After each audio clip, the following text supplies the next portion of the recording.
ঈদ আসছে সামনে, কখন কি হয় আল্লাহই জানে, বলাই যায় না।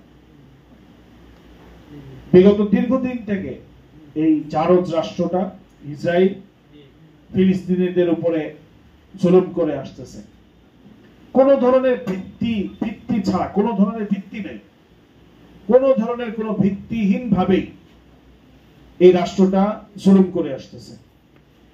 লক্ষ লক্ষ মানুষ হতাহত করেছে, এই মানুষগুলোকে অন্যায়ভাবে অত্যাচার করছে। শিশু, মা বোন, কাউকে মানে নির্বিচারে এই ধরনের ঘটনা ঘটিয়েছে।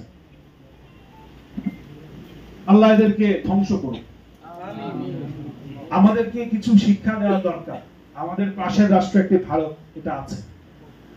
আমরা যেই পরিমাণে সংখ্যায় কম, আবার আমাদের মধ্যে অনৈক্যের যেই বিষয়, এতে করে কখন জানি আমাদের উপরে কি হয় আল্লাহ ছাড়া ভালো করে কেউ বলতে পারেন। আমাদেরকে এখনই কিছু উদ্যোগ গ্রহণ করা দরকার। এই পাশের রাষ্ট্র ভারত নগ্নভাবে, এই মোদী কসাই মোদী নগ্নভাবে ইসরায়েলকে সব সময় সমর্থন দিয়ে আসছে। ইসরায়েলকে সব সময় সমর্থন দিয়ে আসছে। যে ইসরায়েল মানুষকে হত্যা করে, মানুষের রক্ত নিয়ে হুলু খেলে, সেই ইসরায়েলকে সমর্থন দিয়ে আসছে। আবার তার দেশে গরু কাটার কারণে, গরু কোরবানি দেওয়ার কারণে সে আবার মানুষকে হত্যা করে। এই কসাইগুলো একজোট হয়েছে। এদের বিরুদ্ধে আমাদের জায়গা থেকে, আমাদের অবস্থান থেকে কিছু কার্যক্রম, কিছু পদক্ষেপ গ্রহণ করা দরকার আছে। কি পদক্ষেপ আমরা নিব? আমাদের যুব সমাজ হলো আমাদের সব থেকে শক্তির জায়গা।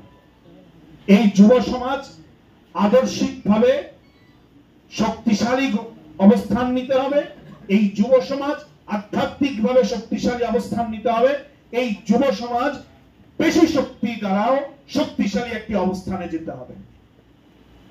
আমরা আজকে ঘোষণা করেছি, এই ঘোষণা আমাদেরকে বাস্তবায়ন করতে হবে, চেষ্টা করতে হবে।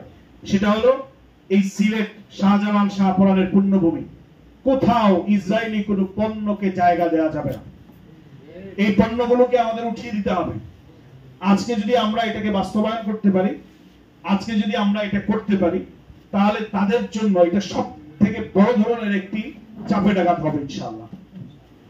প্রিয় উপস্থিতি, আরেকটা কাজ হলো আমাদেরকে এখন থেকে প্রস্তুতি নিতে হবে। কখন কি হয় জানা যায় না, বোঝা যায় না। আমাদের পরবর্তী প্রজন্ম, এখানে যারা আছেন মুজাহিদ প্রজন্ম বলে আয়োজন করা হয়েছে, আপনারা বিশেষ করে এবং আপনাদের বাচ্চা কাচ্চা সহ যারা আছেন পরবর্তী প্রজন্ম, এদেরকে জিহাদের মন মানসিকতা দিয়ে লালন পালন করতে হবে। সোনার চামচ মুখে দিয়ে আর হাঁটুতে ব্যথা পাবে আর পায়ে ব্যথা পাবে, এই ধরনের লালন পালন করার সুযোগ নেই। আমাদের মায়েরা জিহাদের গল্প করে শোনাবে আর তারা ঘুমাবে, এই ধরনের একটা পরিবেশ আমাদেরকে তৈরি করতে হবে। সালাউদ্দিন আইয়ুবীর গল্প শোনাতে হবে, খালিদ বিন ওয়ালিদের গল্প শোনাতে হবে, মোহাম্মদ বিন কাসিমের গল্প শোনাতে হবে। এই ধরনের একটি প্রজন্ম আমাদেরকে তৈরি করতে হবে। আজকে জিহাদকে দ্বারা ফিতনা এবং বিভিন্ন কথা বলে আখ্যায়িত করার চেষ্টা করে, কিন্তু সত্যিকার অর্থে জিহাদের দ্বারা ফিতনাকে বন্ধ করার জন্য জিহাদের চাইতে আর কোনো উত্তম পন্থা হতে পারে না। এর জন্য এই মুজাহিদ যারা আছি, আমরা মুজাহিদ প্রজন্ম যারা আছি, আমরা যুবক ভাইয়েরা যারা আছি, আমাদেরকে উদ্যোগ গ্রহণ করতে হবে, আমাদেরকে পদক্ষেপ নিতে হবে। আগামীতে নির্বাচন এই দেশে আসছে।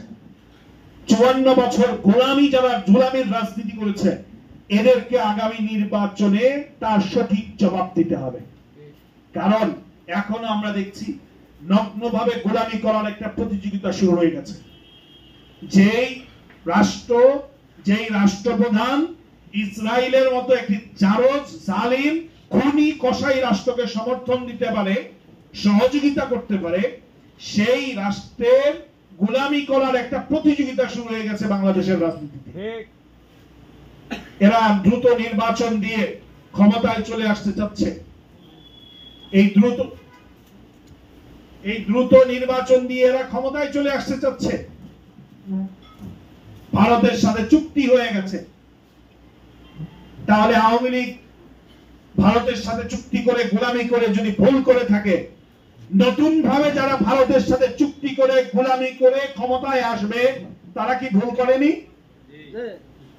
শুধু আজকে তো নয়, তাদের হাতে বাংলাদেশ দুর্নীতিতে অনেকবার চ্যাম্পিয়ন হয়েছে, তাদের হাতে বাংলাদেশের অনেক অবক্ষয় অবনতি হয়েছে, মাদকের ছয়লাভ হয়েছে।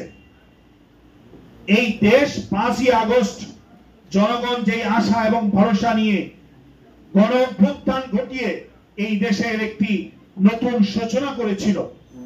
আগামী নির্বাচনে যদি আমরা সঠিক সিদ্ধান্ত নিতে ব্যর্থ হই তাহলে ওই গণ অভ্যুত্থান, রক্ত দেওয়া, শ্রম দেওয়া, ঘাম দেওয়া সবকিছু পিঠা যাবে।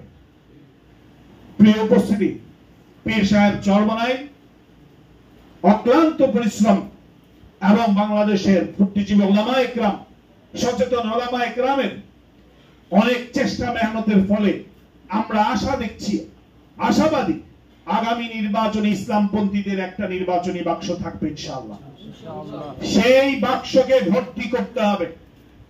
সেই বাক্স ভর্তি করতে গেলে যেই সমস্যা আসবে সেটা হলো, এই যারা ভারতের গোলামি করছে, যারা আমেরিকার গোলামি করছে, তারা ইসলামপন্থীদেরকে কখনো এগিয়ে যেতে দেবে না।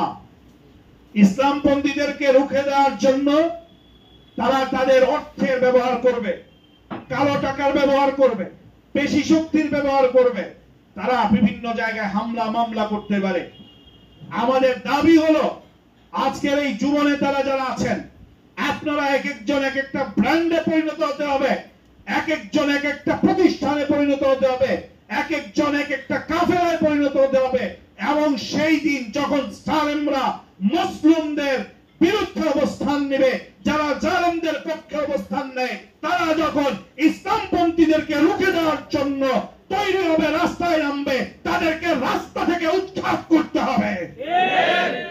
যুব আন্দোলনকে এই দায়িত্ব নিতে হবে। মিঠা সুন্নত হয়েছে অনেক, মিঠা সুন্নত আগুন সাথে থাকবে, পাশাপাশি রাসূলের তলোয়ারের সুন্নত আদায় করতে হবে, ওমরের তলোয়ারের সুন্নত আদায় করতে হবে। আগামী দিনে স্পষ্ট ভাষায় ঘোষণা করে দিবেন, যে যেখানে আছেন সেখান থেকে কাফেলা তৈরি করেন, একটা মজবুত সংগঠন সেখানে তৈরি করেন। স্পষ্ট ঘোষণা দিবেন, এই অঞ্চলে, এই এলাকায় কোন ধরনের চাঁদাবাজি করা যাবে না, মাদক চলবে না, মানুষকে হয়রানি করা চলবে না। যদি হয় আপনি উদ্যোগ নেবেন, আমরা আপনার পিছনে থাকবো, আপনি নেতৃত্ব দিবেন, সেগুলোকে আমরা একেবারে ঘুরিয়ে দিয়ে আসবো ইনশাআল্লাহ। কি যুব নেতারা পদক্ষেপ নিতে পারবেন ইনশাআল্লাহ? ইনশাআল্লাহ। আপনারা এই সমাজের প্রাণ, আপনারা এই সমাজের দর্পণ, আপনারা উদ্যোগ নেবেন ইনশাআল্লাহ। আমরা সবাই সহযোগিতা করে এই সকল অন্যায় অত্যাচার থেকে এই সমাজকে মুক্ত করব। আগামী নির্বাচন পিআর পদ্ধতির নির্বাচন হতে হবে। পিআর নির্বাচন না হলে এই দেশে কোনো সুষ্ঠু নির্বাচন হওয়া সম্ভব না। পিআর নির্বাচন যদি না হয়, জনগণের ভোটের অধিকার সঠিক মূল্যায়ন হয় না।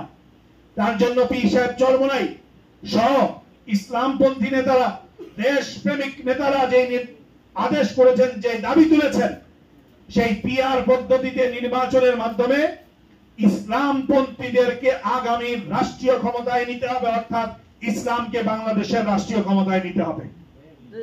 আমরা 54 বছর ইসলাম বিরোধী, ইসলামের বাহিরে বিভিন্ন মতবাদের শাসন দেখেছি।